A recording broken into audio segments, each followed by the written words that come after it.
Hello and welcome to the iMini USB programming guide from Cryopack. The first thing we need to do is open Console Plus software. If you do not have that, it is available to download for free from www.cryopack.com.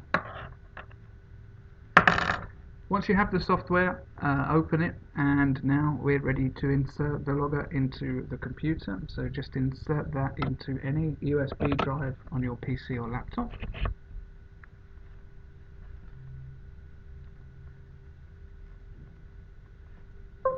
And allow just a moment for the device to appear.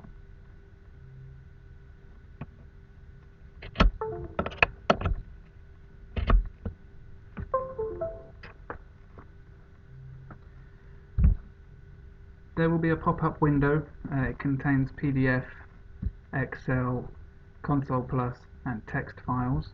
For programming, just close this. You don't need that at that point.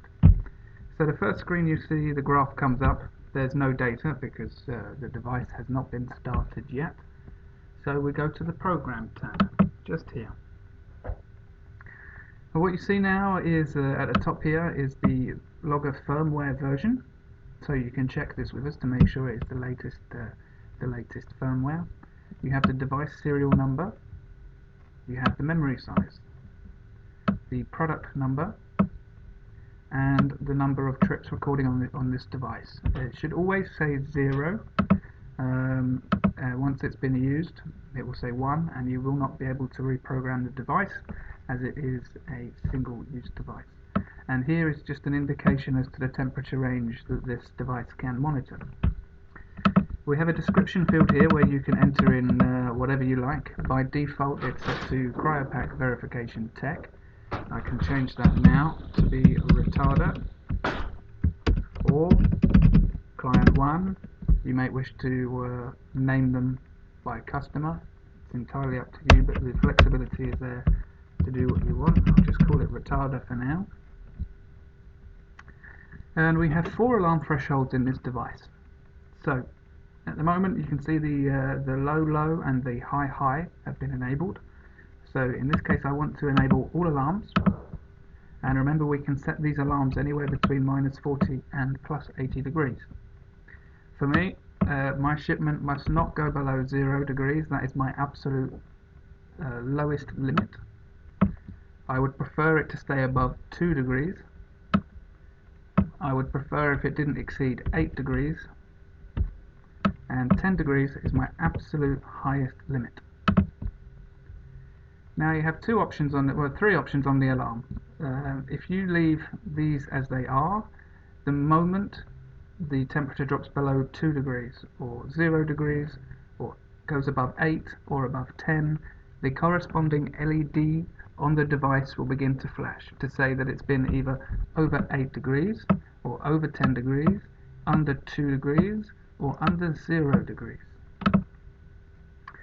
So the first reading it takes above or below those temperatures, we will have the corresponding LED activated. Consecutive alarm before delay. This is, there we go, the number of consecutive records above the alarm or below the alarm threshold necessary to activate the alarm. So this corresponds to your cycle interval. If you're sampling the temperature every 5 minutes and you set this figure here to 10, then the alarm will be activated after 50 minutes of recordings above or below. Now that's consecutive, so that means that these readings must be one after another. I'm going to leave it at 1. Total delay before alarm. This is the total number of readings across the whole trip, not consecutive. So it can go above temperature for 30 minutes and no alarm will be activated. If it goes above temperature for more than 50 minutes, then the alarm will be activated if we are sampling the temperature every 5 minutes as per the example right there. So I prefer to leave them at 1. It's entirely up to you what you do with them. We're going to move down now to the main part of the programming really. So the interval is your sample rate. So at the moment, by default, mostly it's set to every minute. I want to change it to every 5 minutes. Now you'll see down here, that's changed the trip duration. So sampling every 5 minutes is going to give me 27 days, 19 hours and 37 minutes of data.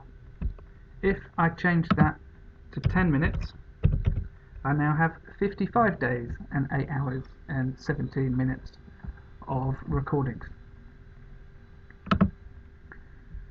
Just underneath that to the left, you've got a start at. You can define a specific start at time and date. It's up to you whether or not you wish to use that. I prefer just to start them manually, but it's not always possible when you're dealing with hundreds or thousands of devices, so you can use the start at feature. We have the wait, which is the delay, the start delay.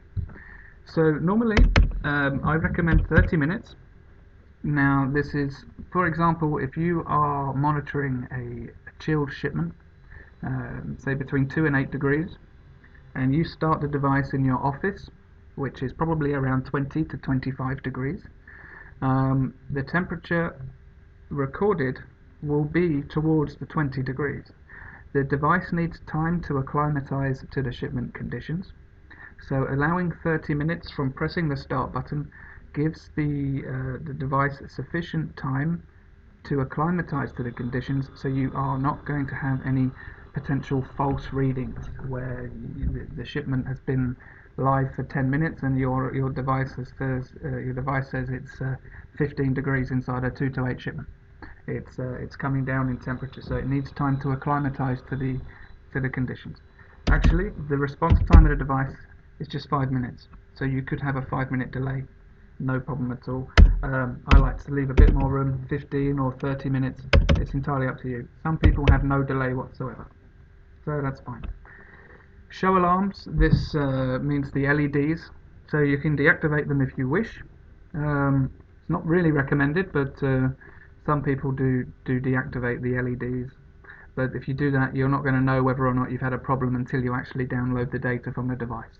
So the point of the LEDs is to give you an at-a-glance status for your shipment.